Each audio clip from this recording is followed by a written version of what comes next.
সূরা বনী ইসরাইলের 4টা আয়াত পড়ছি। 1 নাম্বার, আল্লাহ তাআলা বলেন আকিমিস সালাতা লিদুলুকিশ শামসি ইলা গাসাকিল লাইল ওয়া কুরআনাল ফজর। 3টা কাজ দিছে এখানে নবীজিকে 4টা আয়াতে। 3 আয়াতে 3টা কাজ। 4র্থ আয়াতে হকের বিজয়ের কথা।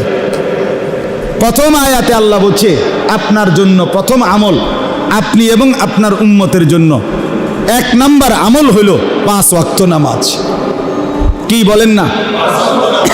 5 ওয়াক্ত নামাজ।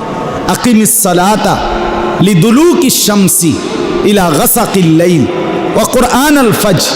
আল্লাহ বলে বন্ধু, সূর্য যখন পশ্চিম দিকে হেলে যায় এবং রাত্রি যখন পূর্ণভাবে শুরু হয়, সন্ধ্যাবেলা সূর্য ডোবে, এরপরে লাল চিহ্ন আসে, এরপরে সাদা আভা আসে, এরপরে পুরা কালো অন্ধকারে ঢেকে যায়, এখান থেকে রাত্র ভালোভাবে কি হয়? শুরু হয়। আল্লাহ বলে সূর্য পশ্চিম দিকে হেলে যাওয়ার পর থেকে রাত্র যখন পূর্ণভাবে শুরু হয় ওই পর্যন্ত যতগুলো নামাজ আপনি আদায় করেন।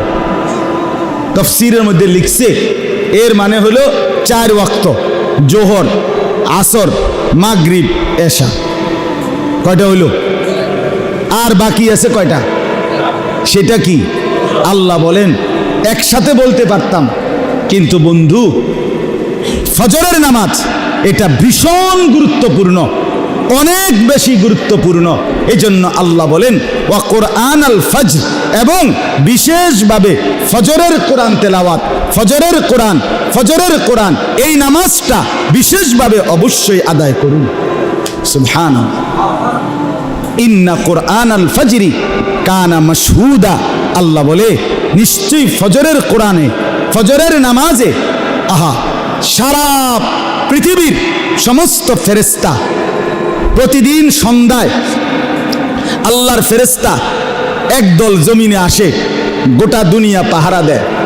ফজরের ওয়াক্তে এরা আসমানে ফিরে যায়, আর ফজরের ওয়াক্তে আরেক দল সারা দিন ডিউটি করার জন্য গোটা পৃথিবীতে আসমান থেকে নেমে আসে। হাদিসে আছে নবীজি বলেন রাত্রিবেলা যারা ডিউটি করে আসমানে ফিরে যাচ্ছে, আর দিনের বেলা যারা ডিউটি করার জন্য আসতেছে, এই কোটি কোটি ফেরেশতা একসাথে দোনো দল, এক দল যাওয়ার সময় ফজর পড়ে যায়, আরেক দল আইসা ফজরের জামাত ধরে। এই জন্য নবী আল্লাহ বলে ফজরের ওয়াক্ত আমার কোটি কোটি ফেরেশতাদের উপস্থিতির সময়। রাতের ফেরেশতারাও থাকে, দিনের ফেরেশতারাও থাকে, তুমিও তার সাথে থাকো, একসাথে সকলেই কামিয়াব হবে। ফজরের নাম।